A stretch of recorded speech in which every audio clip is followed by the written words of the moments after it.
Kia ora, talofa lava, and welcome to another episode of the Counter Ruck, a podcast where we discuss all things rugby. I'm the host of the Counter Ruck, Stacey, and today we have a knowledgeable panel of one.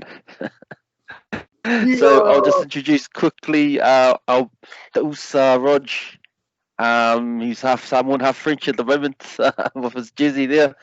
Rog, brother, thanks for coming on us. Bonjour, mon ami. Bonjour, bonjour. Oh, here we go. Here we go. Nice, brother. All right. So before we get into it, Roger, brother, I'll take care of some housekeeping things. So our website, check out our website at www.weswesnet.com, and you can also follow the Kanaloa on Twitter and Facebook, as well as our network YouTube channel. So give us a follow and give us a like there. So, Rog, mate, we'll get straight into it. A couple of things I wanted to look at in our podcast. Looks like there's going to be two Pacific teams in Super Rugby 2022. So, Moana Pasifika, they got the green light, along with a Fijian-based bid. But it's not all rosy because the Kanaloa bid, they're not happy about how things went down, and they're threatening some legal action. So we'll look at that.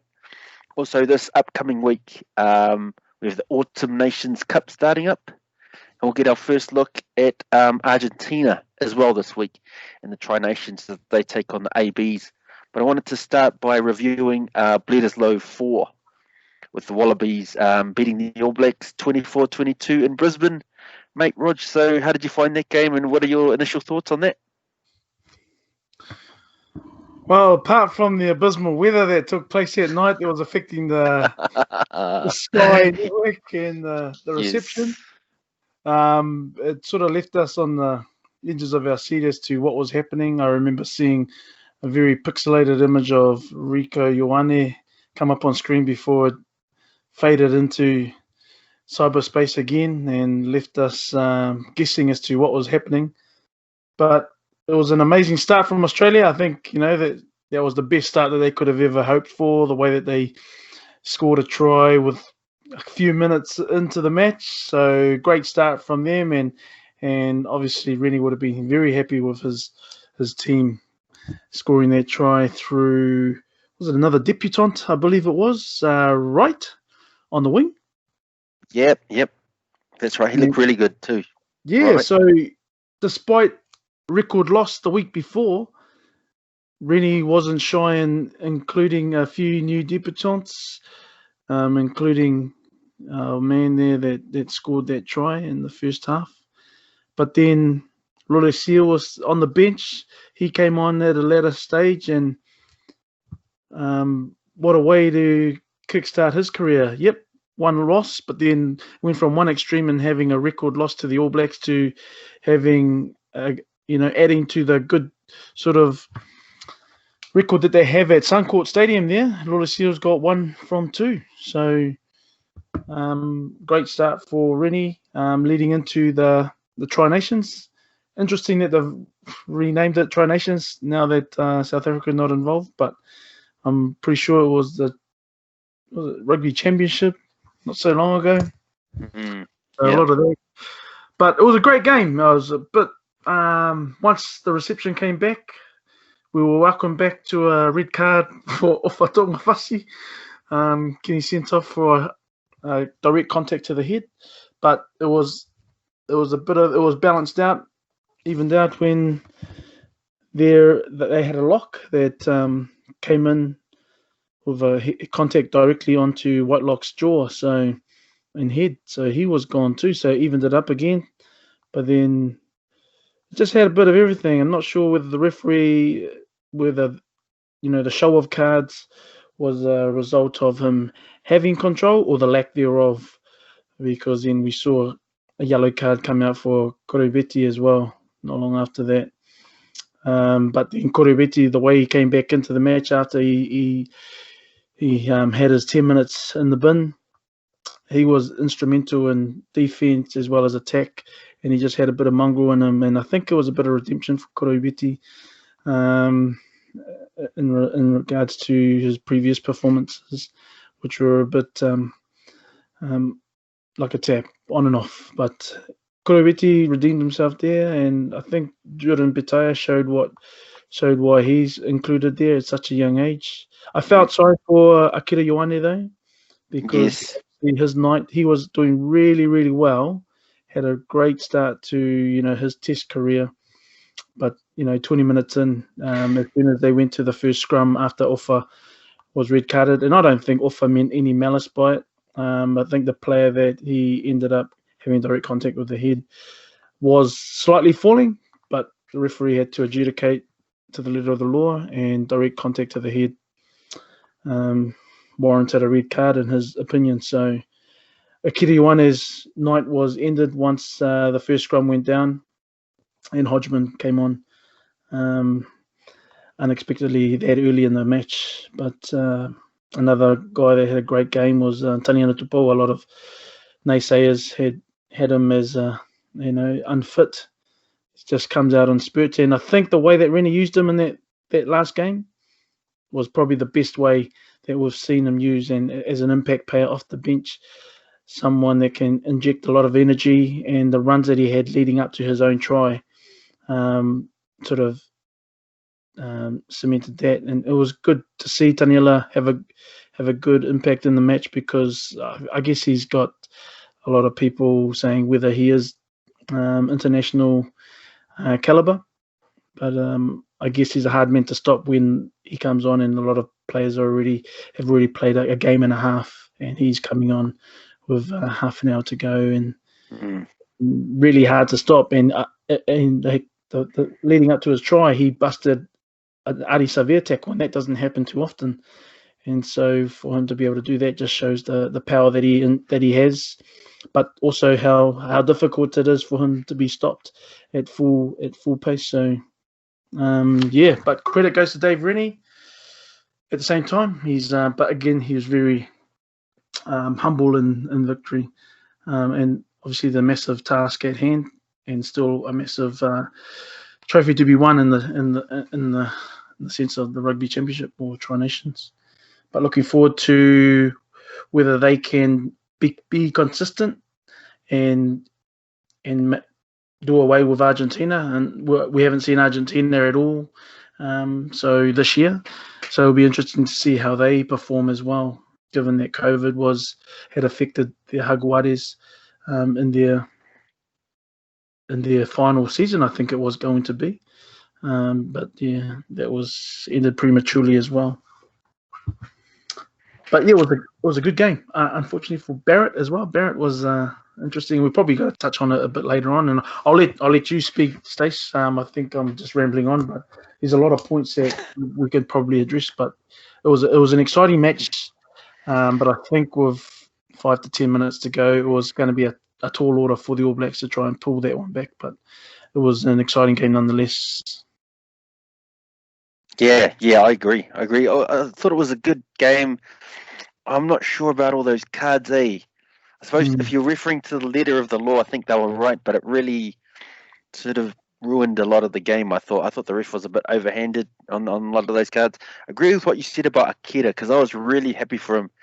We had Ray Newell when he came on that podcast earlier, when you were on it with us there too, Rog, and he talked a bit about some of the mental struggles that Akira's had to deal with. So to bounce back after being the guy who's had the potential and never fulfilled it, to finally get that debut, and then 25 minutes in, he's basically getting subbed off for no fault of his own. But for that 20 odd minutes, he was outstanding, mate. But I just wanted to ask you about those cards, What did you think? Did you think they were harsh, or think the ref was a bit overhanded, or do you think they were justified? Because I know the contact with the head, what we know now about concussions and all that stuff, it's it's a bit of a delicate mix there. But what did you think about the cards there?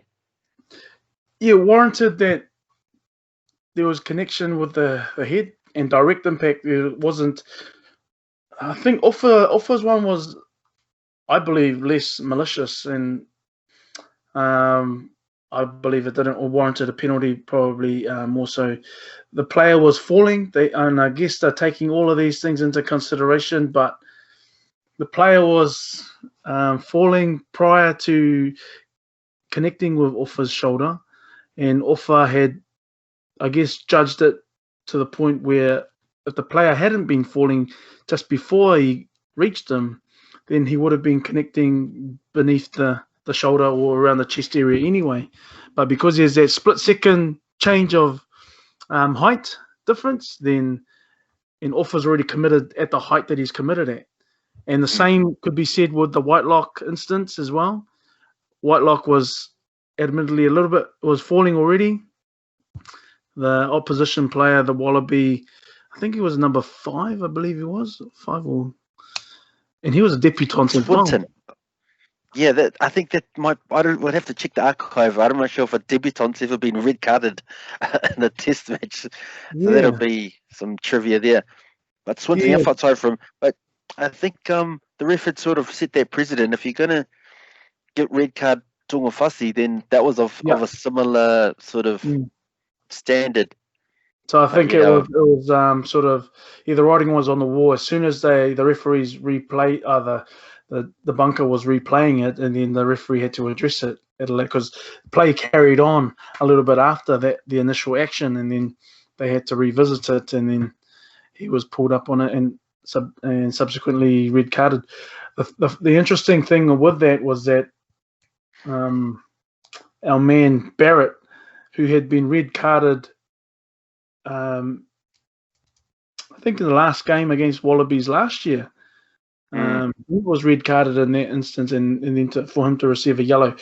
Although he was yellow carded for his indiscretion at the bottom of the ruck while he was on the ground, out of play, he reached up and sort of interfered with the ball. There was a similar incident early on as well, and that just comes from the All Blacks. And I can't remember who it was, but ill discipline in these sort of close matches and like that, especially the coming off some people were saying, were we too arrogant in the sense that did Foster get the call right by changing so many players in and out of that squad for the starting for the playing 23 after a record win the week before, and all for it to result in a loss to the Wallabies. The Wallabies have got a pretty good record at Suncorp. And so they've just added to it with another win. I think we've only won once there, drawn once, and the Wallabies now got 2 or 3. Yeah. So, did Foster get it right by all the changes? Prior to the game, prior to the weekend and the result that was, I thought, it was good that I think a lot of people knew that he was going to probably bring in those other squad members that haven't had game time so far in the campaign.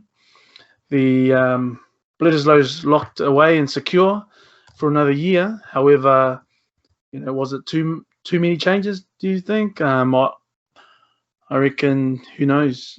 You sort of put faith in those players that haven't had much game time for them to step in and do carry on the work that the others have been already showing in the last 3 weeks. But yeah, interesting call. I'm not too sure on that one, but they were going to get a chance at some stage anyway. Yeah. It's interesting you talk about the changes, because I didn't mind the changes even though they lost. But once he made the changes, I thought he had to believe in the players. So he left TJ on there for like 73 minutes. And then Brad Weber only got 7 minutes. I think Mackenzie only got like 10 minutes. So, if you're going to make the changes and say we're going to pick you guys, you've got to have faith when it's time to bring these bench guys on. So they normally bring the halfback on around about the 60-minute mark. So that's when TJ normally comes on for Aaron Smith, or 60-minute, 50-minute mark or whatever. But this time he didn't do that. He didn't trust Brad Weber. Exactly. He didn't trust Weber enough to close off a tightly fought match. And that's interesting because very seldom I guess, there's been a few occasions where TJ Perenara has come on, with around 10 minutes left. But the Damien McKenzie one was interesting because Will Jordan had just been introduced into the match, and then he had to go off on HIA. He was a bit dazed from a tackle that he had put on, and not long into the game. I saw him come in at number 23, but then the commentators mentioned how he was stumbling back to try and get back on side after making that tackle. I can't recall who it was that he made the tackle on. It might have been Taniela Tupou, I'm not too sure. But then Yeah, so he came off, and Damian McKenzie at that point hadn't even come into the match. So with Will Jordan with the HIA, would Damian McKenzie had gotten less time even? So, Yeah, probably. and like you say, it wasn't that long in the match, and Damian McKenzie entered. So tightly fought, and fought match, and you just refrain from bringing players on and just trusting those that are already on there to finish it off.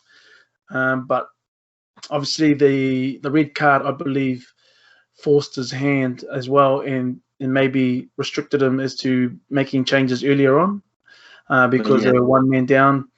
Even though it was the same for the Wallabies, but I think that would have changed a lot of the planning later on in the match. And so, because with now that they've played, now that the other prop had come in, but then Tyrell was it? No, it was Lomax. Lomax was in there as well. So Yeah, Lomax. and Yeah, so he was the one that came on when Akira had to come off, was Tyrell Lomax. So he got a decent, 50 odd minutes, 60 minutes. Or was it Hodgman? I thought it was Hodgman. Oh, I can't recall now. Because You might be right there. Oh, actually, I think Hodgman might have come on for Tunukuafe and Lomax for Offa. But yeah, you could just tell, you could see how remorseful Offa was. He obviously there was no intention for him to come in and do that, but you can just see the disappointment on his face, that he's let his team down and the way he's come off. And then obviously the same for the Wallaby. He was throwing stuff around when he came off. He was not happy. Yep. Well, just a couple of things. So Rico Ioane, he scored the try in the corner. He's still doing his one-hand diving technique there. He hasn't changed. He obviously thinks that was just an aberration, that one that he knocked on. So that he did that last week and then did it on the weekend. So he's still comfortable with that type of put down. But yeah, I just want to ask you, what did you make of Australia? So that's 1 win, 1 draw, and 2 quite heavy defeats. Do you think they're any good, or where do you rate them? It's hard to know. That's who we've played against, but I'm not sure. Where do you see them? Because that's why I wanted Joey to be on here, because he's actually picked them to win the World Cup 2023. So I don't know if they're good or not. But that's the thing. Does it come? There's a few ingredients there. Is it a little bit of our complacency, the selection of the team, going from a record margin win the week before to the result that was on the weekend where we lost by 2 points? If you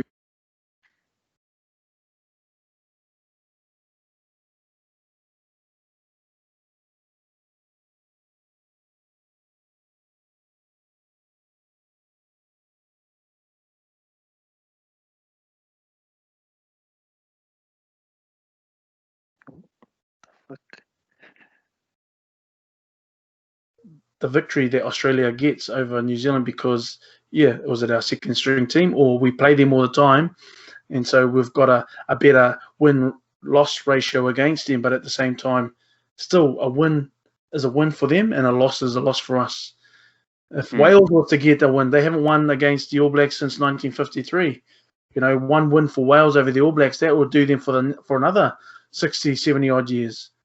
But right. They'll be happy with that, and they'll always be looking at. Same was Ireland.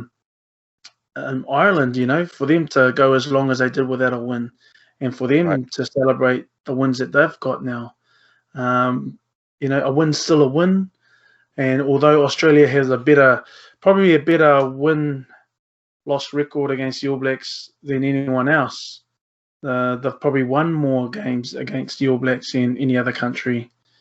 I could be wrong, but I believe who would be the only other one? South Africa probably equal it. But South Africa might be up there.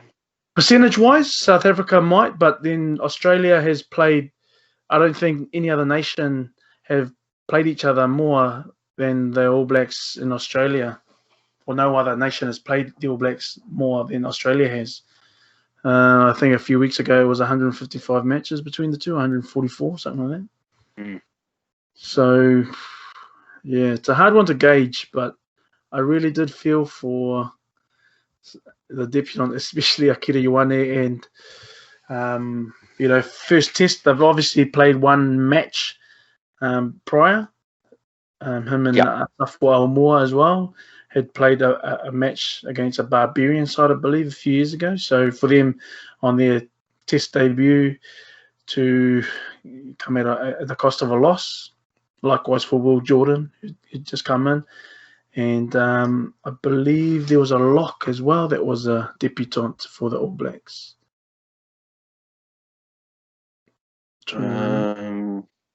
He is...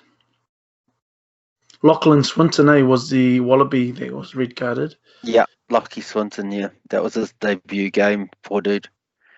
So not a debut to remember for him. Yeah. So Akira Ioane only lasted, probably 27 minutes, because they're saying that there was 6 minutes after Ofa got red carded, and he was about the 22nd minute mark. Then they had a scrum, and that's when Akira had to come off. But at least he was on the field when his brother scored his try. It was interesting, the dynamic between the two, because they didn't celebrate as they have done. They've toned it down a little bit, as they've done in the past for the Blues. They, weren't. They still a little bit of chest beating, but not as intense as prior. So maybe they've had a talking to, but at the same time, I love the way that players express themselves the way they do, because that's sort of reflective just on them, and whether people agree with it or not, so long as it doesn't jeopardize the team, I suppose, and the result.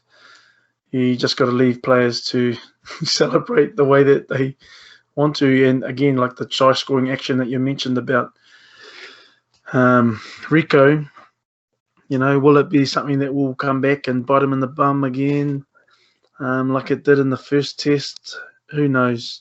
He's still confident to do so, and the last two tries he scored after his slam dunk, he has been able to put them down and securely. So, was it just one bad judgment of error out of all the tries that he's ever scored in his career?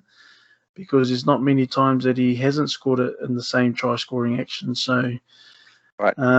It might be just a habitual thing where he's done it so often. That's his action, and it's hard to probably reteach him, because he just naturally, it's second nature to him. So it seems. Yep. Yeah. Good thoughts there. I remember Joey last week. He had mentioned that Dane Coles was his man of the match last week, and when we look at the two games that Dane Coles started, it was the Eden Park match and the record score beating. So he adds that mongrel to the forward pack. And, those two games he started were our two easy wins. The two games that he wasn't there or didn't start, they had a draw and a loss. So, they need someone in that forward pack, the All Blacks, he's got that bit of mongrel in him. And so Dane Coles, it was noticeable when he wasn't there, I'll say, this week, after Joey mentioned him last week. But just with Australia, I thought Reece Hodge, their first five, he's quite good. But I know James O'Connor, he will be back for their next game. So I'll get you to have a look at that. Roger, just put your selector's hat on. What would you be doing? James O'Connor. Yeah, would you be? Where would you be for trying to fit everyone in there? I'll put him back at first five.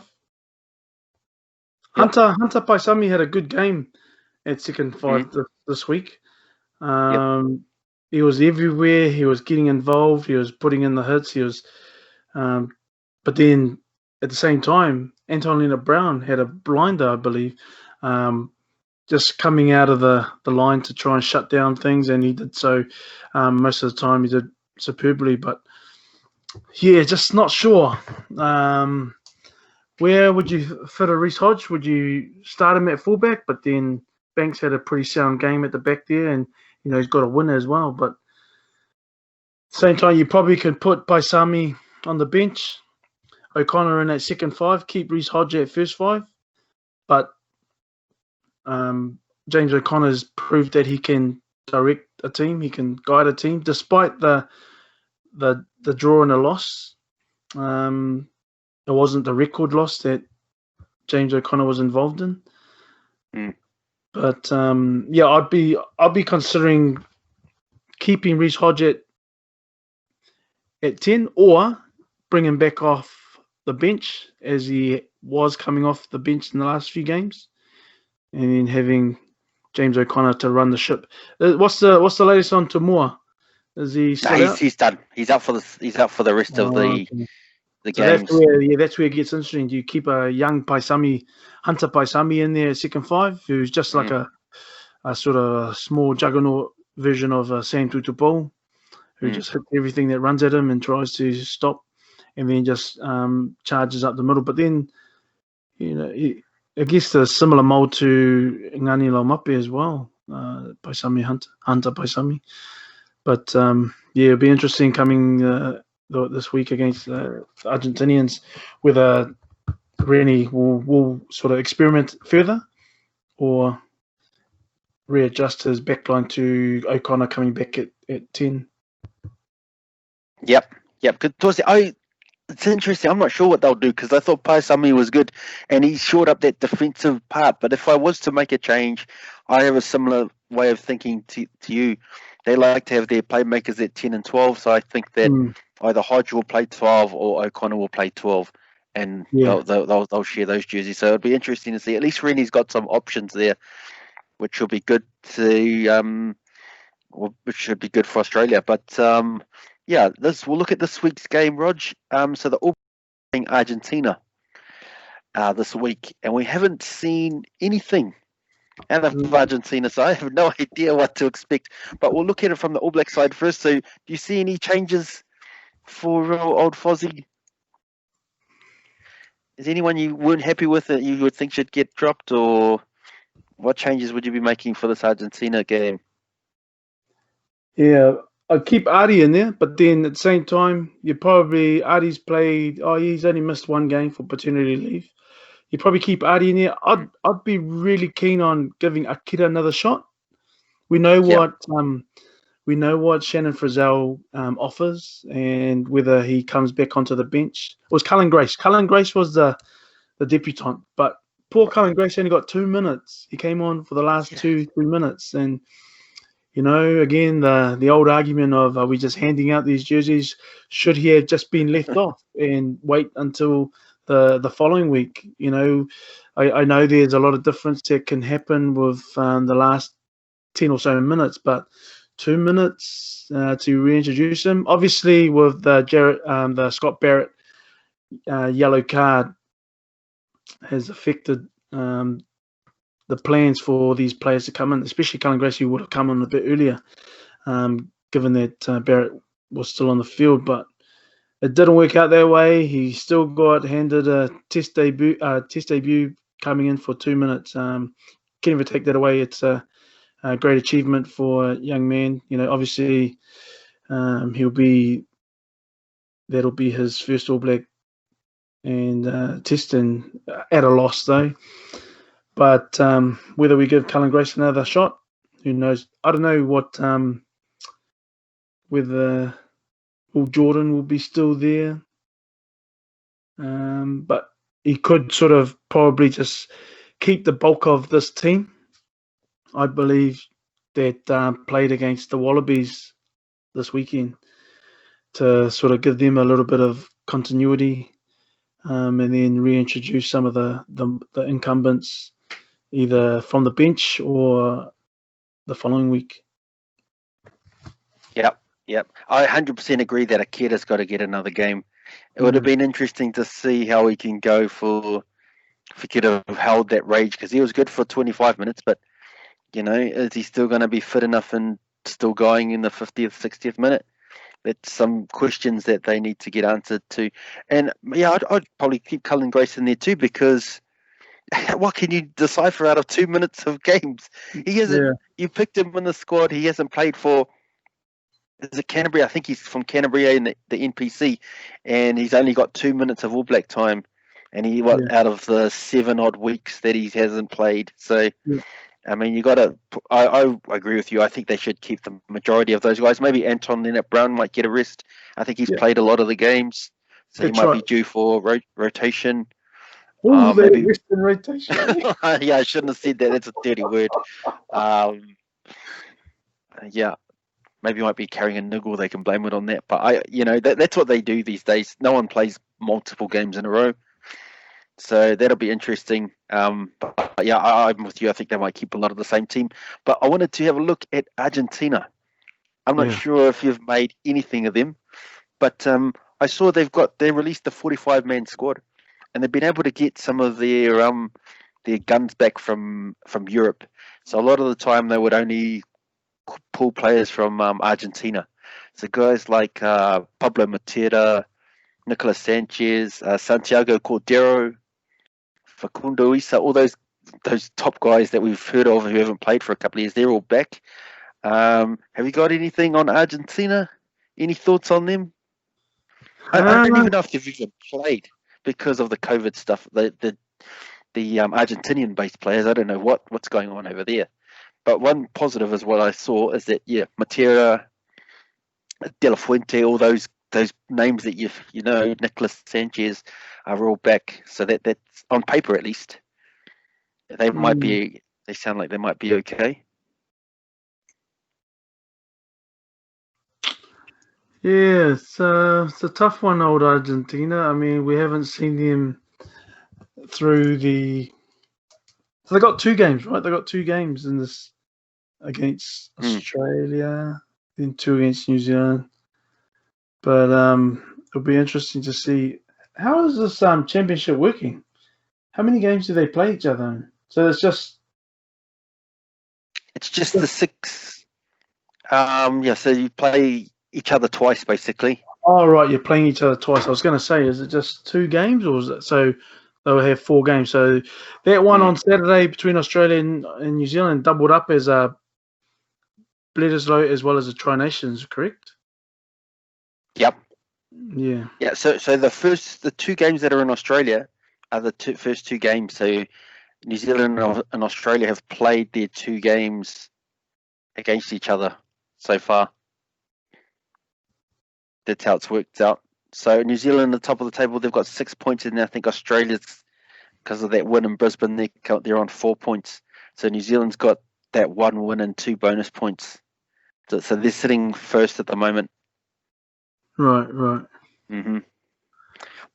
But one interesting thing, just for our regular listeners who've been following for a long time, we used to do the Counter Ruck as part of the Back of the 135 podcast. And we used to have our fantasy rugby. Rod, you remember back in those days when this is pre-COVID days. And there was a guy, Argentinian guy, Emiliano Boffelli, who was one of the best players in bloody fantasy rugby.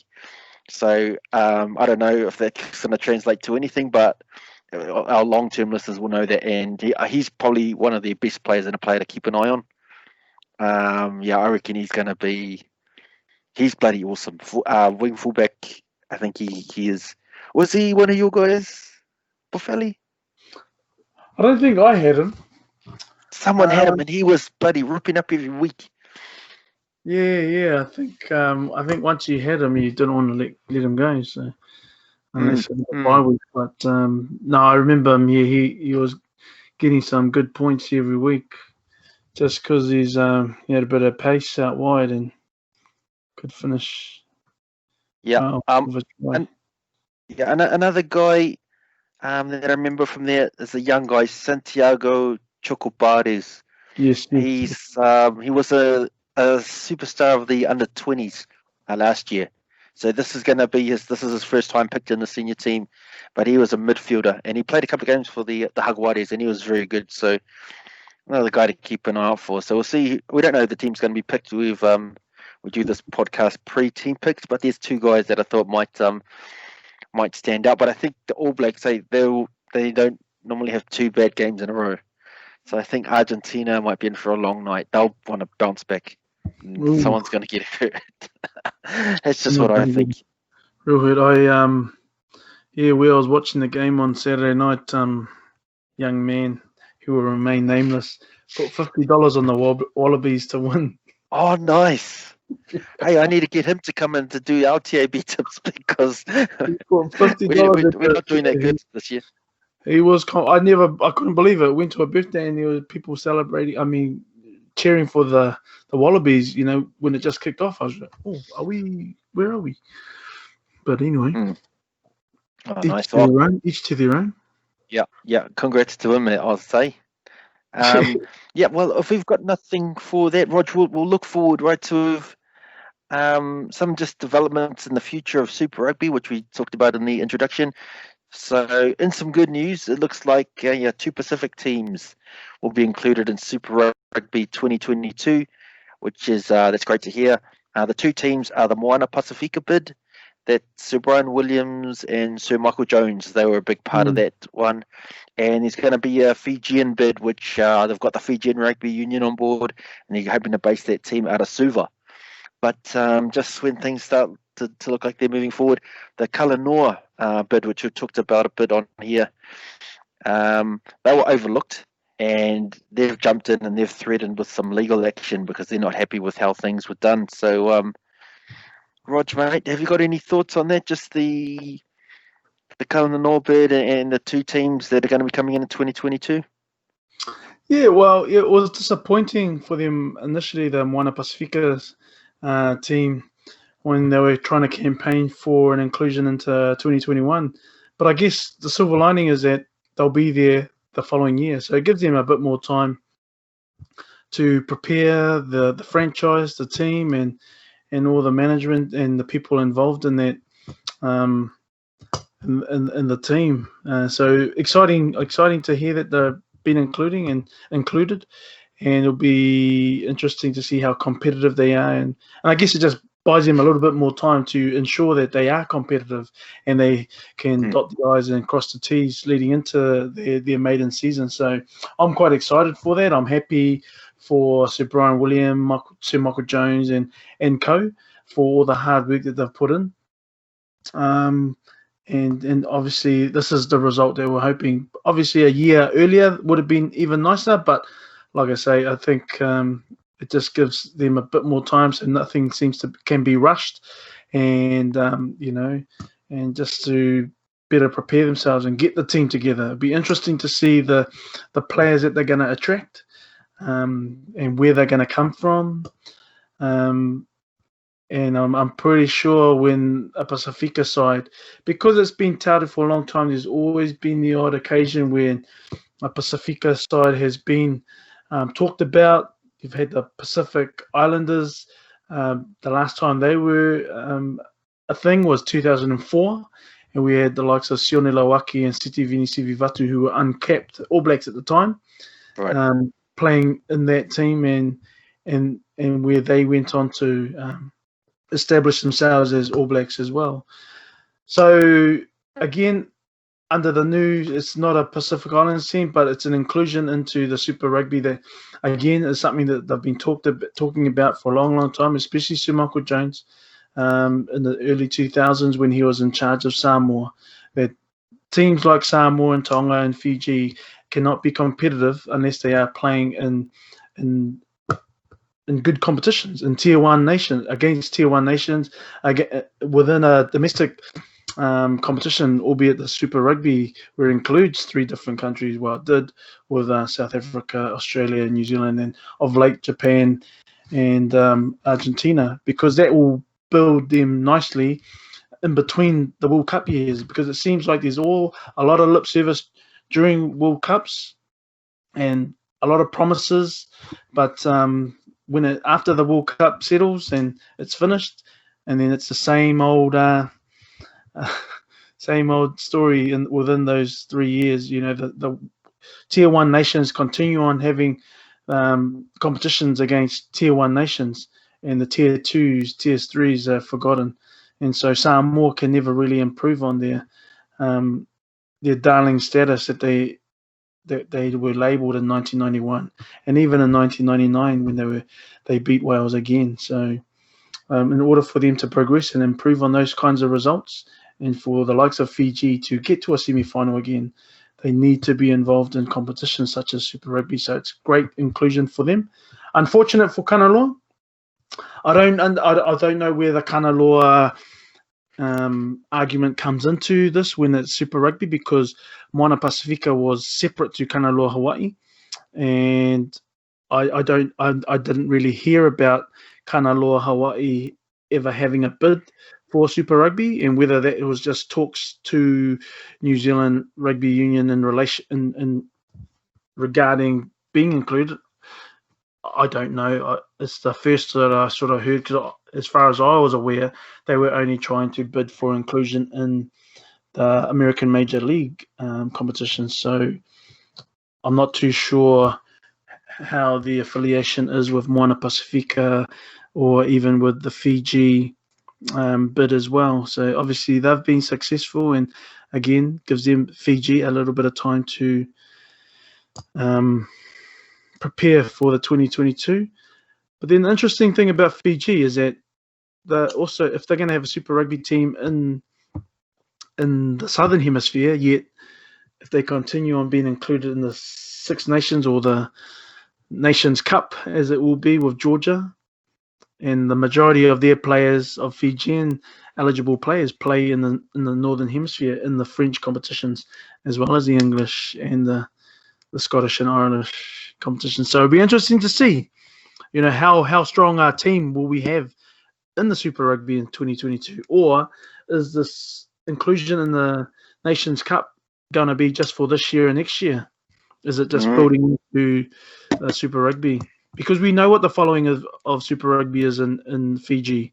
We've taken a couple of games there, and those were just gesture, token gesture games, and it's great to see a result like this for Fiji, for them to have a super team involved in what we believe is the best competition.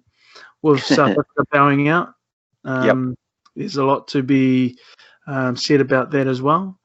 But who knows whether South African teams come back in? We don't know. Does it open the door for Samoas or Tongas to maybe get a team involved? Because we've seen the Argentinians through the Jaguares. We've seen the Japanese through the Sunwolves. So South Africa had 5 teams. There's no reason why I don't think we can't include more Pasifika teams. Whether Kanaloa have the ability to compete or have a bid that's sustainable as well as comprehensive for them to warrant a place like Moana Pasifika and the Fijian body as well. I guess time will only tell. Yep. Yeah, good thoughts there, Rog. I think you basically hit the nail on the head there. So I like the Fiji team based in Suva, because that's going to be a proper Pacific Island team. But I suppose one of the issues that sort of come through now with this Moana Pasifika bid is that Sir Michael Jones, he was one of the ones who was really a heavy part of it, and he's an elected board member of the New Zealand Rugby Union. So, as an employee of the New Zealand Rugby Union, his first priority has to be to make New Zealand rugby better. And they also had Rob Nicol, who was involved in it, who's part of he's the boss of the New Zealand Rugby Players Association, and his core job is to make sure that New Zealand rugby players are taken care of.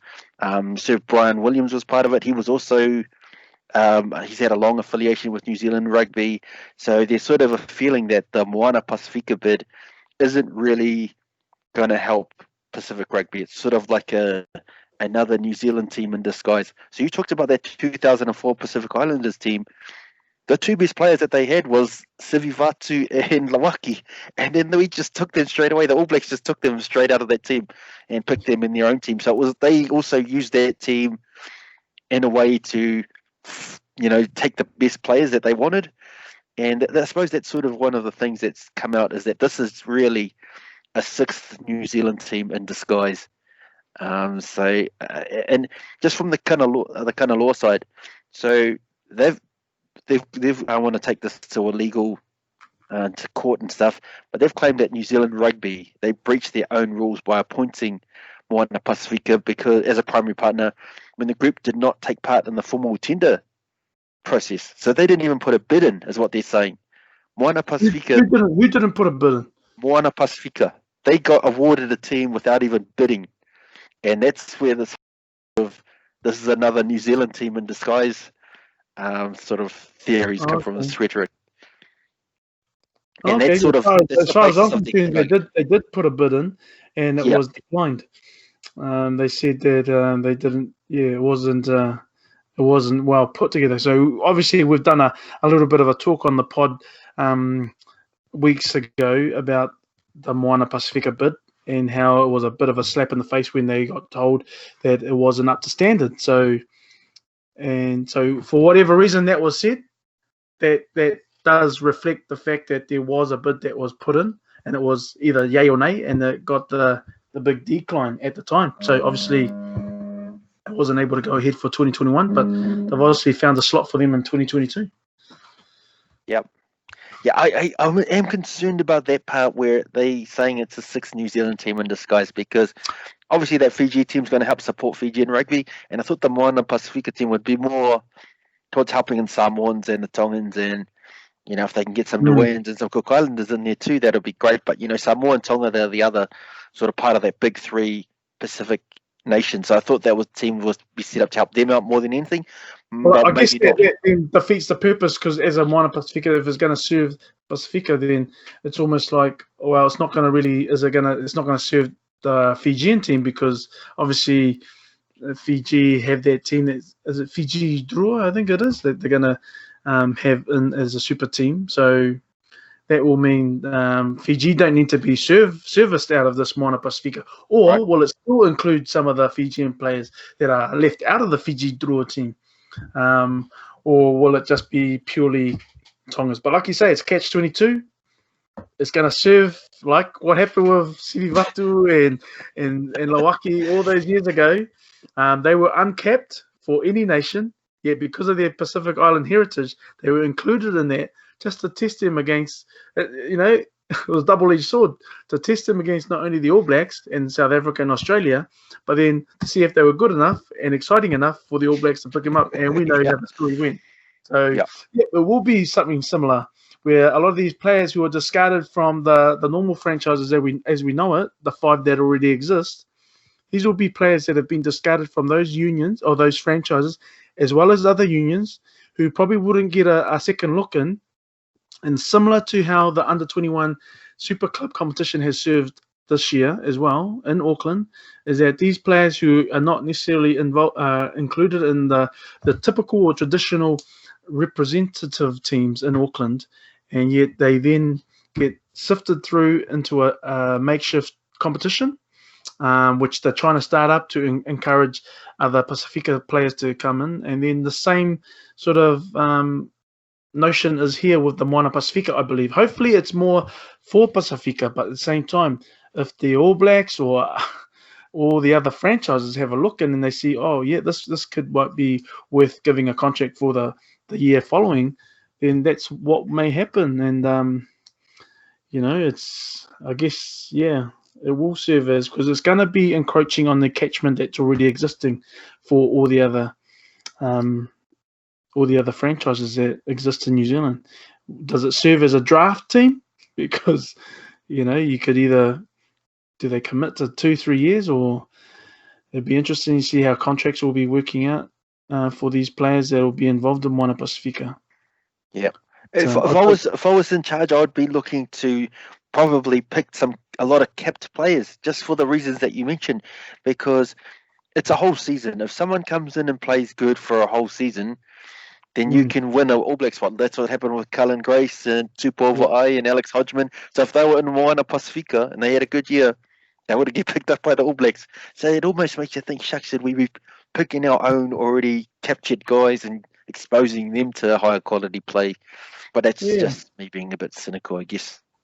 But then when you mention something like that, like the players like Cullen Grace, like Dylan Hunt, who's just relocated back to the Blues after years down at the Highlanders, and so you'll have players still moving around, depending on contract, depending on where they want to be stationed. But you'll, in some effect, you look at players that are abroad who do play internationally for some of the Pacific Island nations.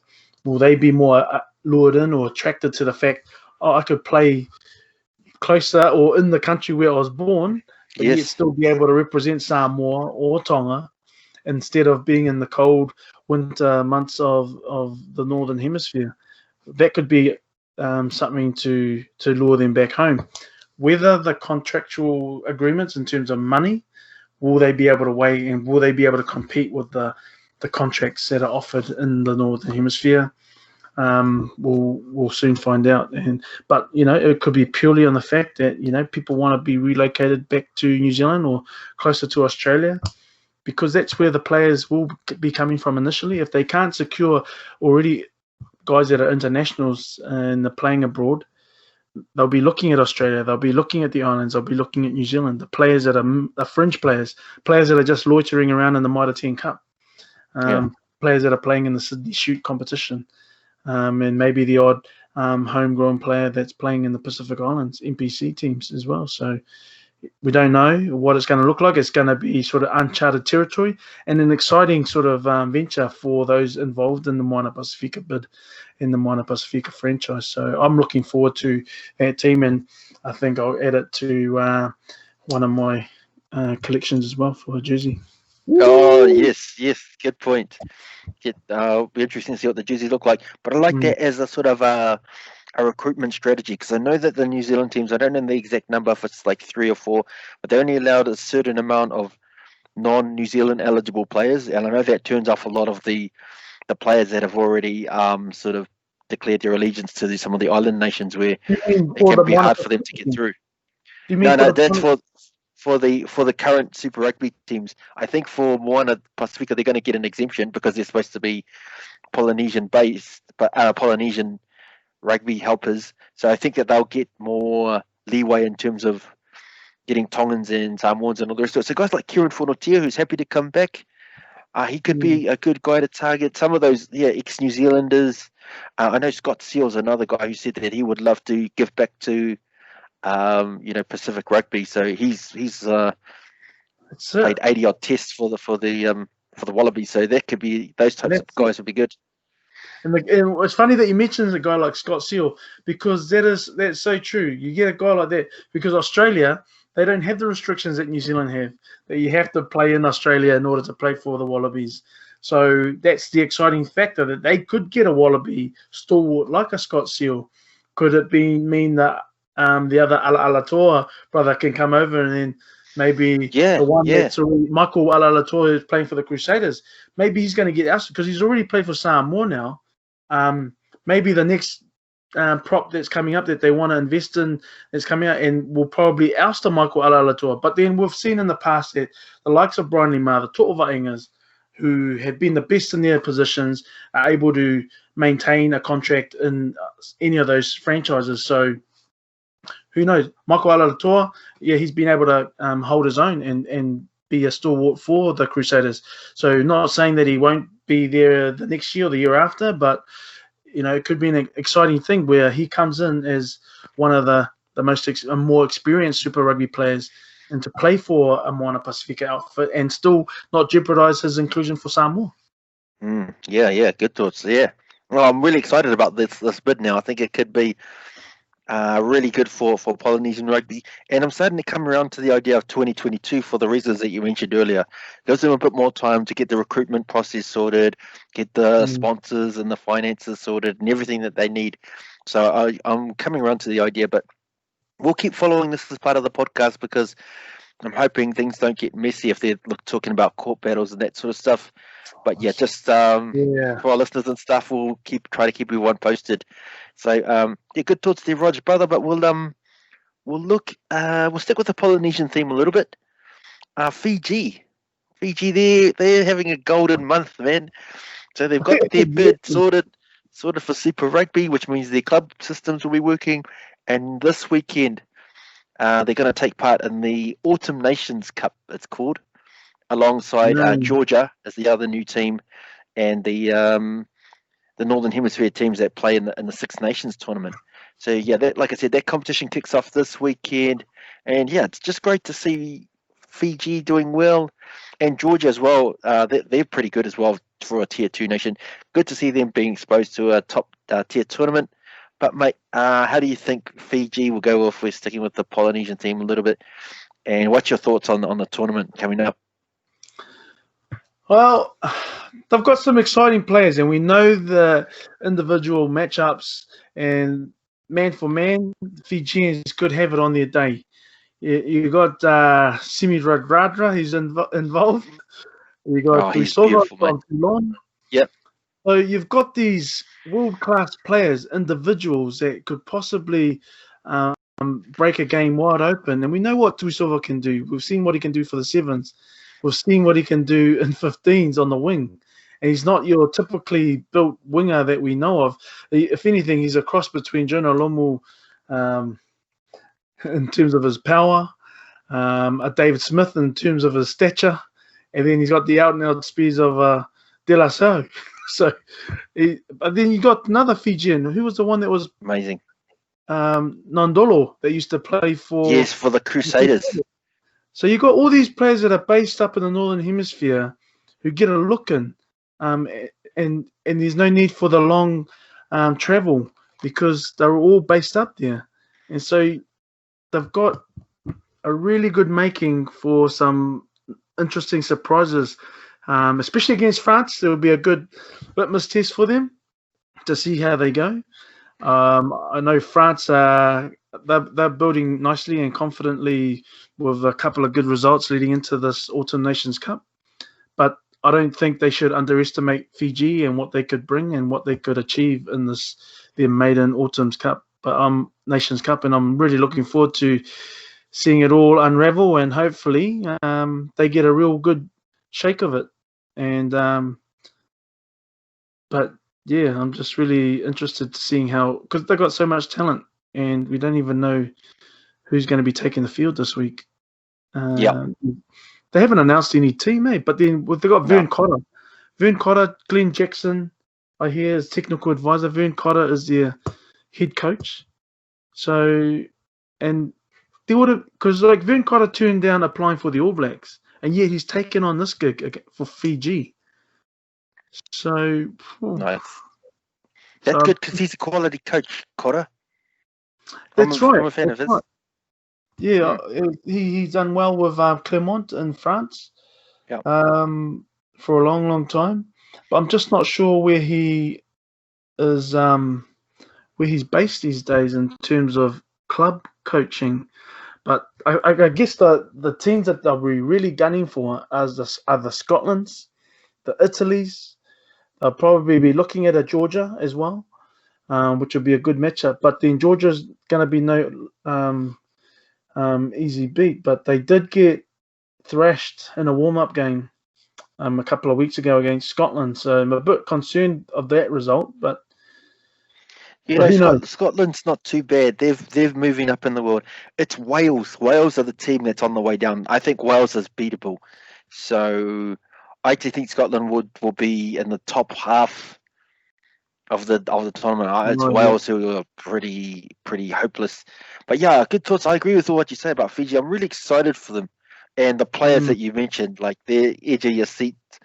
You got to watch just in case they can invent something out of nothing. So if nothing else, it'll be entertaining. So I'll be watching them play for sure, mate. But mate, who do you think's going to take it out? Who do you think's going to take out the tournament? Is the shirt giving it away? Should I even ask?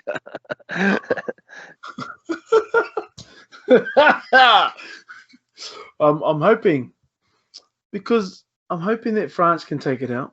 It will be something that they would really want to, and I guess all the teams are wanting to do their best and try and get there.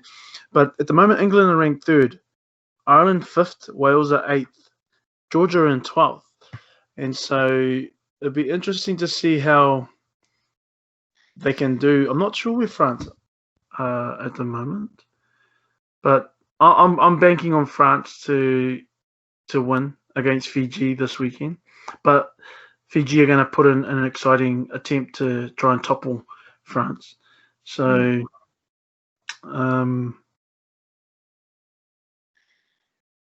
yeah, but then Fiji have got Italy 6 days after France. So they can win that game. That's a winnable game. That's a game that I believe that they'll make a lot of noise about. And then Scotland not long after that. So they got the real tough test, the first test against France, but who knows? It could be early days, even if they were to lose against France, but then they've had a good bite at the cherry against a top contender for the Autumn Nations title. But then they might build their confidence against the Italy's, against the Scotland, so long as it goes to plan. But then we know that Fiji are, like France, similar to France, do not always stick to the plan. France, Yeah. definitely. France can lose against Tonga and still make a Rugby World Cup final. So Fiji, they've had some exciting years, and especially against France, they've had some close encounters in the '99 as well as the 2003 World Cups. I think 2007 World Cup as well. So, and those were the days when they had the likes of the De La Salle, and obviously our man Valdan Buta as well. So Rubini. So it'll be interesting to see. They've got some real good game changers and out wide. But seems rather whether they bring the money Nondolo into the centres. They have to, because they've got outside backs galore, so they have to fit them all in somehow. And far out, but they got game breakers all over, and we know that Fiji backs with Fiji are just synonymously electric. And I think the talent that's there at the moment no different. But Tuisova, to get and this will build them nicely towards the 2023 World Cup. If they are a mainstay in this Autumn Nations, they'll be better served for it in the long term, and they're miles and miles ahead of Tonga and Samoa at the moment. Samoa and Tonga unfortunately have been left behind because Fiji are now involved in some of this top flight rugby. And so hopefully the island nations get it together and get some inclusion, whether it's in this 2022 Super Rugby, make some noise there and better their chances at the World Cups.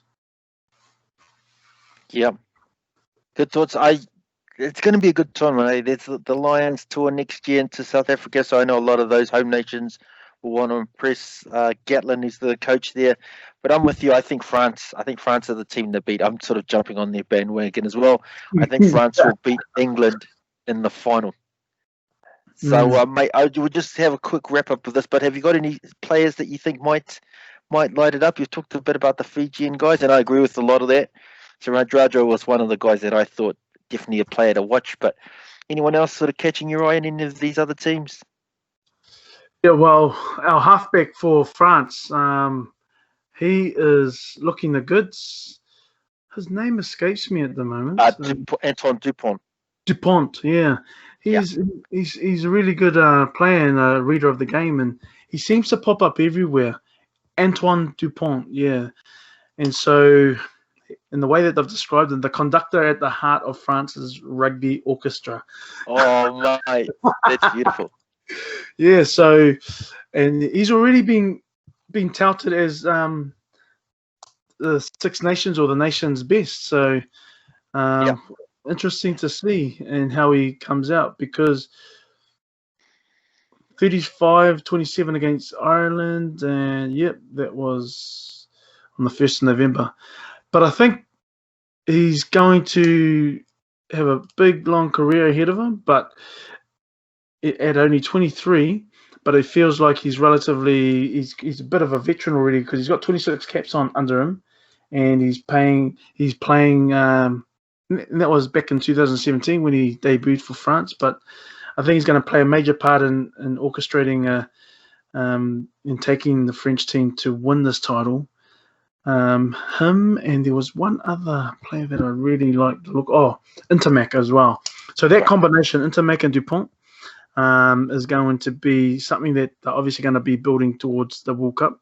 But if they can achieve the Autumn Nations title at the same time, leading into what will follow next year and the year after, I think there will be a combination that they're going to try and stick with as much as possible. But Dupont looks like he's got the goods to play in this for a long, long time. Yeah.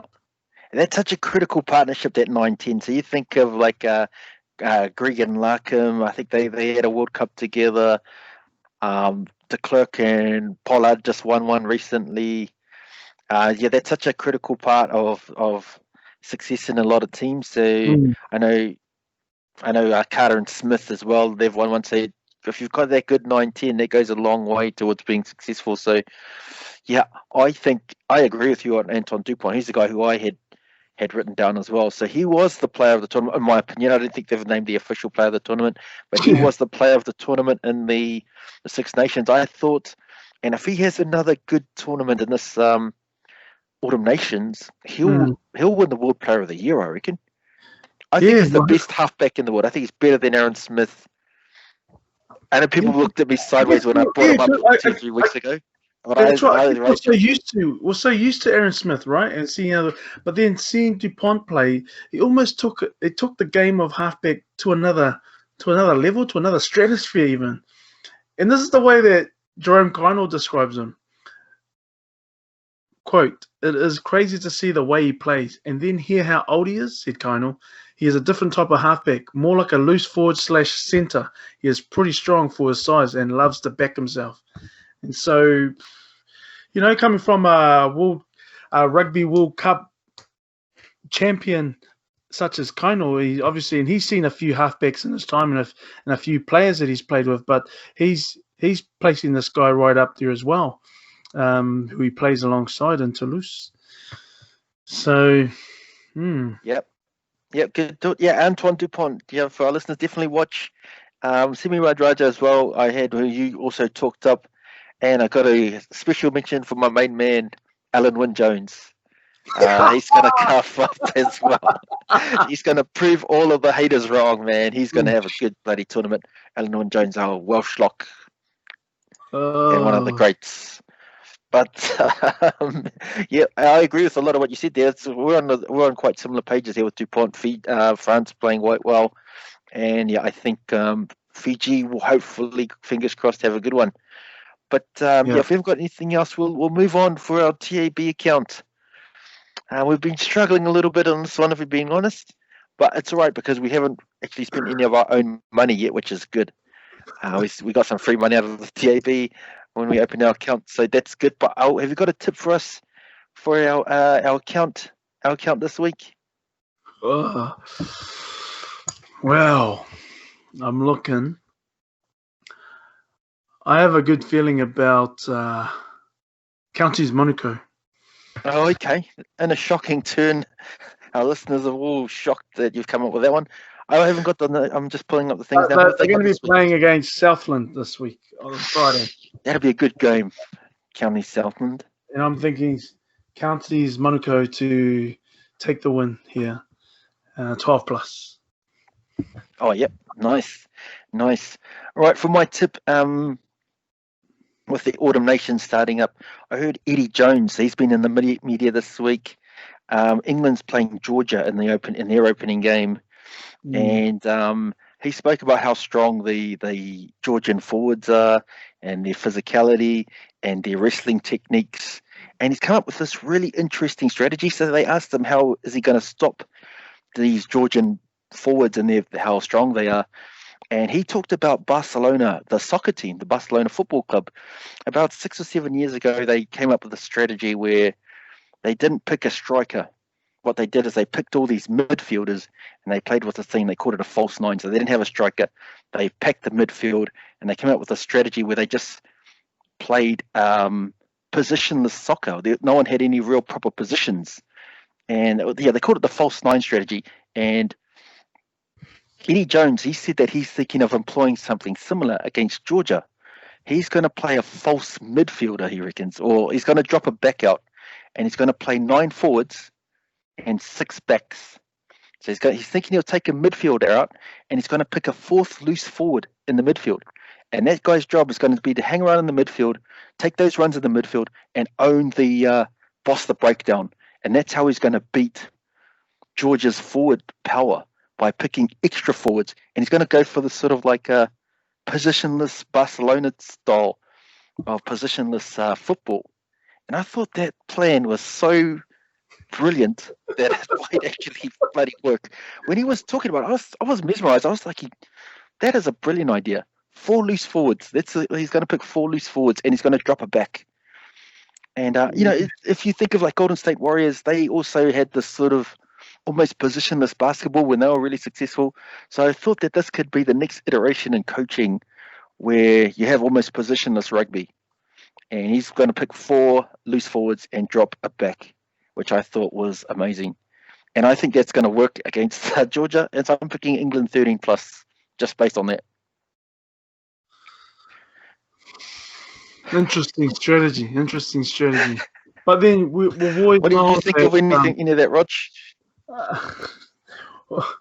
As soon as you mentioned that they're going to be putting a forward into the midfield for the English backline, it reminded me of the Tongan rugby player who could play both midfield as well as loose forward, and his name escapes me.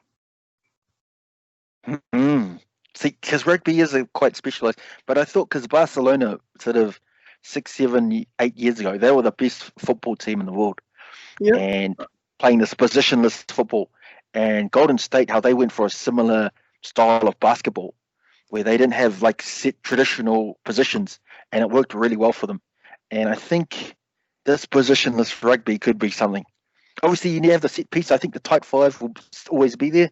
But I think if you can have adaptable players, people who can do all this other weird stuff. Like Dupont's a good example. He's a modern rugby player. He's not a traditional scrum half. He's very different. He can play strong in the ruck. He's a strong carrier. He can do all these other things that you don't expect from traditional halfbacks. So I like the idea of having guys who could do multiple jobs. So I think that Eddie Jones is onto something here. Yeah, well, you got Dupont, but I believe that he's obviously a real special sort of player who can, the way he played, and obviously people are already touting him to be the competition player of the championship for. But it's the support lines that he plays, which makes him a real class above those that we currently have, as well as even better, like you've said, maybe better than Aaron Smith than what we've seen. But it's a skill set, his attack, his support lines. But then I like the way that you've brought up Eddie Jones, because obviously we could sort of go on and on about how he's got the mind of a genius. Look what he did with Australia. Look what he took Japan. Was he involved with South Africa at one stage? Yep. No. Yep. He was a coordinator or something. That's right. So, and he's a bit of a pioneer. He loves a lot of. He's a unconventional sort of way of coaching as well, and he likes taking on the challenge and thinking outside the box. So, I'm not surprised that he's even come up with this to conjure up something like that, and basing it off another sport, let alone another team, such as Barcelona. So, but then, interesting enough, Saleh brought up not long ago, I think last week or the week before, about positionless rugby, and it's when we referred to the days of Colin Meads. He mentioned that they didn't really have positions back then, and so how you weigh up the way that Colin Meads played as a lock back then to the way locks play now. And Sully could probably talk more to it, but it was interesting. And so when you're thinking about the strategies that Barcelona have, I mean, I don't understand football at all. So it seems positionless when I just watch it anyway. Yeah. But they got rid of the striker. The striker's the guy that I know he's the guy up front who gets all the goals. Right? Yeah, that's right. So they got rid of that position and they picked all these extra midfielders, and that was this positionless football that they came up with, the false nine strategy. And that's sort of been the inspiration for what he's trying to do. But I think, I'm with you on Eddie Jones. He's always been that forward-thinking guy. Yeah. He was the mastermind behind, like you said, the Brumbies when the Greg and Larkham era, where they'd play phase after phase after phase, and they'd score a try on like the 10th phase, and that became in vogue. And then Australia copied that. Then he took Japan, and they were bloody very attack-minded because they had outstanding backs. So he was happy to adapt a strategy to that. So this new strategy of England, I think it could be on something. As we welcome our man Joey from the City of the Future here. Oh no, Joey, we're just talking about Eddie Jones here. He's come up with his bold new strategy based around. He's been following the football and he's been listening to a lot of the soccer. He's come up with a positionless football strategy, rugby strategy, where he's going to drop. Bonjour, Louis. Bonsoir. Mon ami. Bonsoir. Bonsoir. Hey, bienvenue. Merci beaucoup. Oh man. Hey, Sulu, we're just wrapping up on Alan Jones, bro. I put him down as my player to watch for the Autumn Nations. He's one of going to be the standout players. He's still harping on, man. Anton Dupont.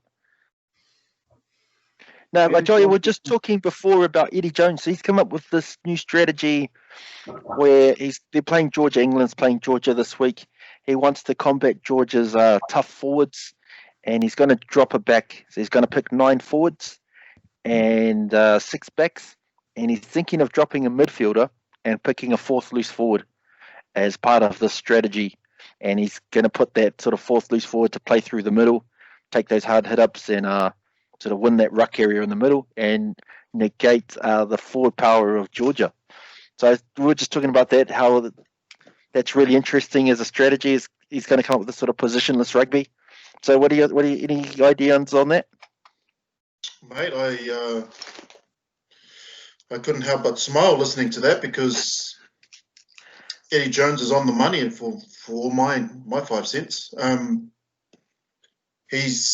think he's right to be wary of the forward power and strength of the Georgian juggernaut.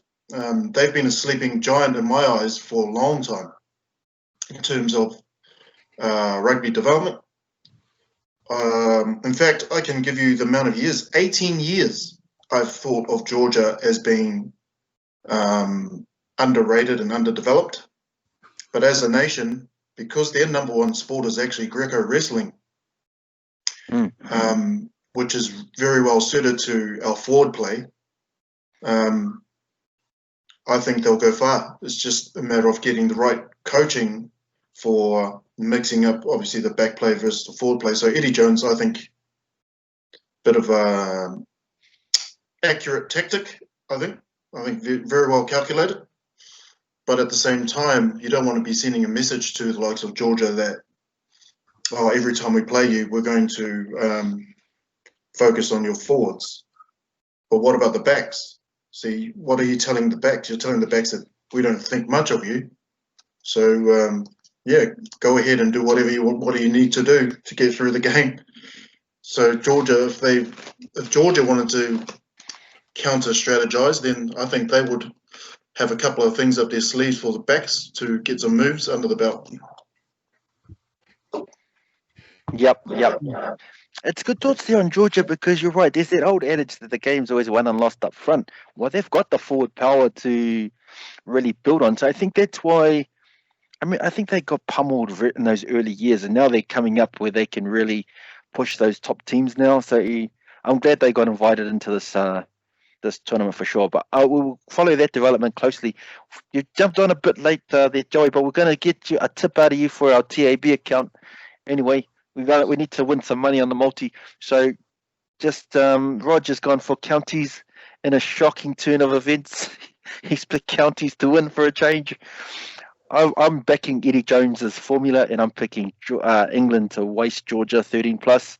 Ooh. But have you got us a tip for our TAB account? That England game, is it being played in England or Georgia? It is being played. I think it is being played in England at Twickenham. Oh, okay. Well, then I'm going to have to be with you on the 13 plus, purely because I know Georgia grow a third leg when they play at home in Tbilisi. And you only ever have to ask the Manu Samoa players that played that year. That's right. They put a bit of a shock to the system there and to rugby history. So 13 plus at Twickenham. England will be up for it. They'll use it as an opportunity to blood some new players, hopefully, and get some moves going. Eddie Jones doesn't want to be embarrassed on his home soil, especially at what they call the home of rugby. Yeah. So I can understand why he would want to protect that with negating what Georgia is strong on, which is their forwards. Yeah. So England 13 plus, and whose county's got? Southland. Oh, Southland had a good run the last few weeks, but I'll still give it to counties. What do you think of Fiji and France? Who in France? Fiji and France this weekend. Oh, where is the game? Je ne sais pas. It's probably in France, I'd say. Yeah. That's a tough one. Fiji don't do too well on the trot, especially not in France against France. Fiji, I would expect on paper to be looking pretty good. However, the French at home are too tough. So I would say 13 plus for that one as well to France. Oh, it's a killer, mate. But I agree. As much as I don't want to, mate, we went through that Kanaloa, Moana Pasifika, because I wanted you to jump on that one because I know that that's something you know a lot about, more than probably myself and Rog. But mate, what are your thoughts on that? So Moana Pasifika, they won the bid that they didn't put a bid in for, and they're going to be one of the teams along with the Fiji team. But Kanaloa is looking at legal action, and there's sort of that thought that maybe this Moana Pasifika team might actually be a sixth New Zealand team in disguise, basically, because Sir Michael Jones has helped out with it, and he's the elected member of the New Zealand Rugby Board, and Rob Nichol, he's also helped out with that Moana Pasifika bid, and he's the New Zealand Rugby Players Association boss. So obviously his job is to help out, do what's best for New Zealand rugby players. But do you think that's going to be a sixth New Zealand team in disguise? And do you think the Kanaloa legal battle, do you think they've got a leg to stand on for that? Okay, well, that's well So thought to out. chuck you in the deep end, just because I know that's That's a well thought out two-part question there. So We've already spoken about it, so this is all up to you now. okay, so I guess my take on it is I am a little bit like you, Stacey, when it comes to things like this. Well, anything really. I like to substantiate what is being said with actual proof and facts and stats if it's available. Yep. In this instance, all I can go off is the articles that were written, and there was an interview, a radio interview that was done of a non-Pasifika gentleman who's a journo who usually writes for Pasifika rugby, and that's what I'm going to give my answer on. That's what I'm going to base my answer on. My opinions are also formed off these things as well. So Kanaloa, to my knowledge, like you said, Stacey, they put in a bid. Moana Pasifika, they did not put in a bid, but they ended up being the preferred partner, along with the Fiji team, the Fijian. You guys know anything about that? What was that? So it's meant to be 5 teams from Australia, 5 teams from New Zealand, with 1 Fijian team, and then the Moana Pasifika team, or Moana Pacific, Yep. in 2022 or 23, one of the 2 years.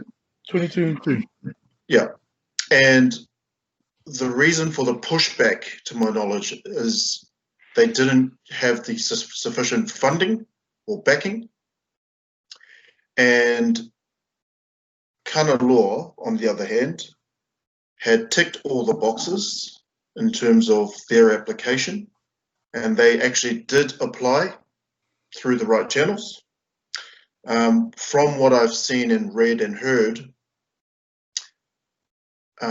so by all accounts, there's far too much conflict of interest from the side of New Zealand Rugby plus NZRPA who are heavily involved with not only the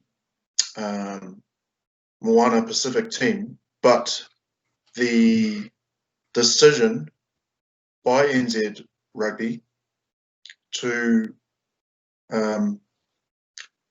decide on a team.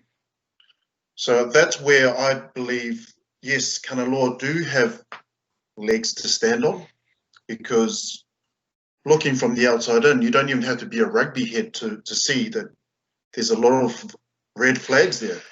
Yeah. A lot. Like, if people are on the board of New Zealand Rugby and, you have people directly involved with NZRPA endorsing Moana Pacific, questions have to be asked. I mean, you've got to really sit back and go, hold on a minute. If I take an objective point of view here, this doesn't look right. Yeah. As a Pasifika person who will always be a fan and advocate for Pasifika teams, no matter who gets selected, I will support that team. But if things are not right from the get-go, how are they going to be when the team finally is in operation? The administrators going to be doing things like this, where decisions are made from a biased point of view?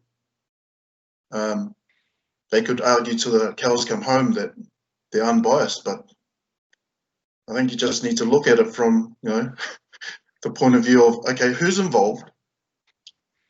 Who stands to gain the most from this? Who's making the decisions on this? Who's endorsing? Who's supporting it? Who are the cast of characters, basically? And what is their involvement? You've got to look at it from that point of view of who are the cast of characters? What is each person's involvement? Who's the right of veto? Who has the right of approval? Who can come in at the last minute and have a say? And then who misses out, and why have they missed out? And is the reason why they've missed out legitimate? And were these bits of feedback done in a legal way? So I think what it all comes down to,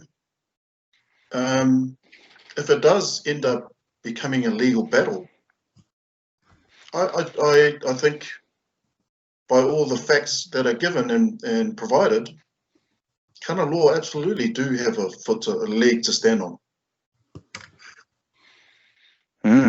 Yeah, interesting thoughts there. It's I heard Dan Leo, he had a little bit of a article where he said he tried not to show favour to any of the bids, so they tried to basically stay out of it and let it play out, and then they'd support whoever came through, and that's why he was disappointed that the New Zealand Rugby board members and the Players Association have had their hands all over it, and then their bid basically gets preferred over the Kanaloa bid. So he said he was quite disappointed about that, and there is that biasness which looks like it's coming through, which regardless, they could very well have had the better bid or whatever, but because a New Zealand Rugby board member's been involved, and the head of the Players Association, who are both contracted to New Zealand Rugby and have interests, that's their job, is to make sure New Zealand Rugby is looked after, that their players are supported. So it looks pretty dodgy that these guys are involved who, they've got that conflict of interest. Like you said, their job is to do what's best for New Zealand Rugby, not what's best for Polynesian Rugby. So yeah, it's going to be interesting. I mean, that's okay. That's absolutely fine if that's what they want to do. If they want to support New Zealand Rugby over Pasifika Rugby, fine, absolutely fine. Go and do your thing. But at the same time, it's like, okay, I just feel sorry for anyone who's involved in all of this. I don't know if you want to call it drama. Anyone who's involved in all of this debacle, who because of which side they're on and their position, they are thrown in all the drama of it all, because there are some big names there. Yeah, I won't go ahead and name them, but there's some names there that stand to lose a lot of credibility and reputation will be tarnished by the end of all this. I think this is going to be bigger than a lot of people probably realize if it does go to a legal battle. So Joey, is this the teams that they've mentioned, the Fiji Drua team as well as the Moana Pasifika. Does that mean that there's still a chance for the China bid as well? or Or I'm not sure. Is that being I'm not they sure. missed out as well? I would say there is still a chance because everything's up in the air. Nothing's solid. Nothing's been signed. There's been no memorandums of understanding or anything like that that suggests otherwise. I would say there is still a chance for the China bid. So, it's anyone's guess at this point because they were going to be based in the Bay of Plenty, weren't they? Yeah. So if Kanaloa were going to be putting in a serious bid, or if they've already put in a serious bid, where were they planning on being based? Because they keep on going on about, I keep on hearing about them mentioning they have stadia ready, they've got a team ready, but was that to be based in Hawaii or to be based a lot closer to the Super Rugby comp? So, from articles and interviews that I've watched, to my knowledge, there have been two bases. One in Oahu, they had in mind, and one in South Auckland at the Bruce Pullman Park was being thrown about as an option. So I'm not sure whether or not the plans are still there to have Bruce Pullman Park, because I also heard Bruce Pullman Park being bandied about for the Moana bid or the Moana idea. So I don't know what's going on there. I don't know if the owner of Bruce Pullman Park is playing both sides or what, but that was the name that I heard a few times being thrown around as a stadium option. So again, it's anyone's guess. Yeah, because I'm just reading an article here. It's through, where is this article? New Zealand Herald. Yeah, New Zealand Herald. And it's saying Tracy Artinga, who's the CEO of the Kanaloa Hawaii franchise, and she's adamant that her team is ready to go for next season and calling out New Zealand rugby as shady and challenging bidding process. Because she's also, quote, I'm saying, we've got a facility and stadiums. It's just a matter of getting the big tick to go ahead. So Okay. my concern is that it's the way she's publicizing and going about it. And I know she probably is frustrated and she's wanting answers, but I think in this statement says it all is, if New Zealand Rugby are serious, they'll issue a license now or never. And I think that demanding nature, yep, because you're confident that you've either got a real competitive chance to be a part of it and that you've got the backing and you've got a team ready to go.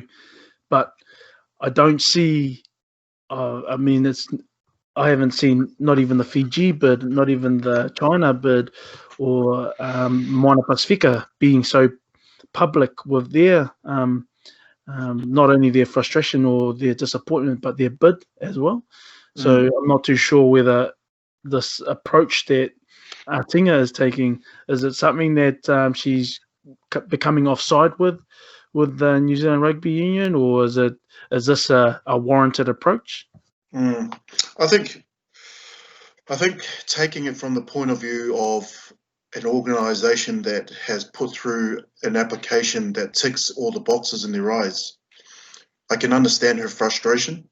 And I think she's probably beyond caring what New Zealand Rugby think at this point, and is frustrated beyond, comprehension. And I think she's just doesn't care how she's seen now. And maybe she's just gone out there and gone, you know what?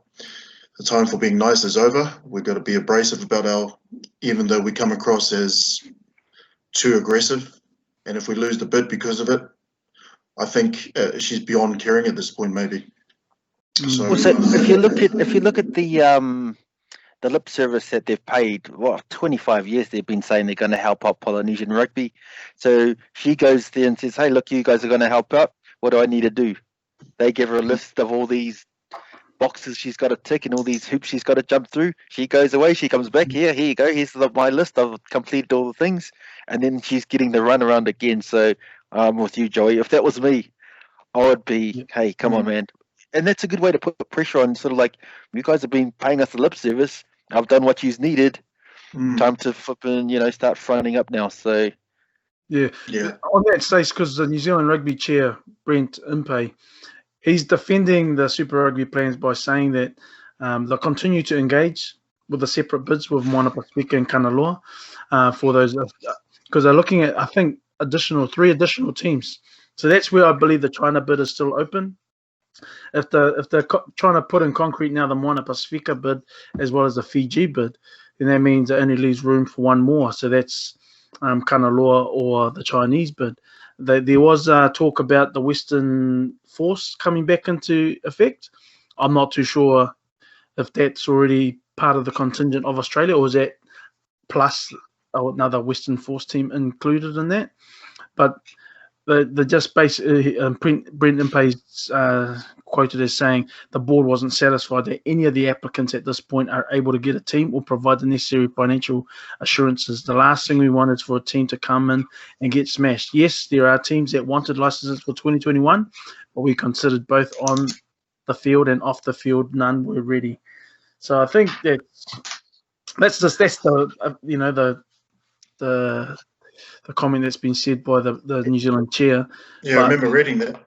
But that's the frustrating thing is, I know, and that's what you mean. If you didn't want teams that are going to get smashed, why would you invite the Sunwolves in? Yeah, they just got smashed. None of those specific teams will get smashed that hard, I bet you. And you want to talk, if he wants to talk about the financials, like the New Zealand Rugby Union have lost $100 million this year. So how can you hold these Pacific bids who are starting out? They're going to have high startup costs. And talk about the financials. Like, look at your own financials are horrible, and you expect these startup guys to just come in and be profitable straight off the bat. That's completely unrealistic, and it comes back to the rhetoric of just serving, bloody lip service, and then when you jump through the hoops, then they come up with another reason why you can't do it. So, I'm sort of coming quite skeptical. I do think this is going to be a sixth New Zealand team, which is why all the New Zealand rugby people are all involved. More than anything, and that's why I think that they won the bid as well, for that reason. So I feel for Kanaloa. It'd be interesting to see who they actually field in this team, and who's eligible for which nations. Right, boys. Good thoughts there. We'll definitely keep following this, because this is a story that almost never ends. We thought it was finished 5-6 podcasts ago, and it keeps coming back to life. So I'm sure we'll be talking about this in the future. But Joe, you got something else to add before we start to close up on that topic? And just one thing that's irrelevant to the topic, but Cam, you can edit this out. I just want to comment on Roger's hair. It's amazing, because it's so deceiving. You look at it from the front, you think, that's a really finely cut hairstyle, and then you turn to the side and you think, oh yes, the 20s are still alive and kicking. No comment. I was in town, and I was working in town, and then I walked past Mr. Barber and Mr. Barber on Federal Street. Yes. He said, come in for a free haircut. Okay. Nice. Did you give a tip? Yeah. Because you have the option to give a tip. I did see that. I just didn't have any coinage. But they were good. Yeah. So they tidied me up in 25 minutes. I think one of the students was going to do it, but then the tutor had to step in when he hit. Just go in uniform. Yeah, I was in uniform. I was walking past. I didn't go looking for it. They came out and invited me in. You are the New Zealand rugby of people getting haircuts. Oh, nice. Throwing your weight around. No. Nice, boys. We're about to wrap up, Roger, so we'll go around and get some final thoughts just in closing. What about you, Roger? Got some final thoughts just for us on anything rugby related? I'll chuck that last sentence in. MVP of this week's game, Fiji France, Antoine Dupont, but Fiji to give them a bit of a scare. It's going to be must-watch TV. I'll be tuning in for sure. Yeah, absolutely. Nice. Joey, mate, you got some final words for us, brother? I don't know who's named in the Fiji backline, but if Tuisova or Radradra are playing, one of those two will be the MVP because they may help cause an upset. Absolutely. That's what's going to make it exciting. He's hoping because, if Fiji can really set the tournament alight, then again, we're in that same spot where the World Rugby and the powers that be will have to find a spot for them. So they've got a lot to gain by playing well. So, agree with both of you. And hopefully, Fiji turn up. We know what they can do. We know what the French can bring as well. But to the script, France should win it. But the French and the Fiji flair, who knows what could come? It's going to just be a massive collision of excitement. Yep. Nice, boys. Some good thoughts there. We'll keep following that Kanaloa stuff. To me, that's really interesting. I do think that the New Zealand Rugby Union have taken over it again, which is unfortunate. And just, we as Polynesians and Pacific Islanders, we've always only wanted that even playing field. And it looks like, politics and, hidden agendas have crept back in and they played a part in getting things over the line to suit their own special causes that they want. So it's a bit unfortunate, but we'll keep following that story. But just in closing, boys, thanks for jumping on the podcast. Thanks to all our listeners for joining us again for another episode of the Counter-Ruck. We're available on the usual podcast platforms, so Stitcher, Spotify, Apple, Google Podcast. There was another one, iHeartRadio. I can't think of the other one that we're on, but YouTube as well. So check out our YouTube channel. Yeah, that's right. Through Anchor as well. And keep listening, keep watching, and keep providing us that feedback for us and our boys. So, thanks again, boys, for being part of the pod and sharing your rugby knowledge. Joey, Rog, Cam's doing the fact check. We'll be back again next week. Cheers, boys. Allez les bleus! Au revoir. Nice.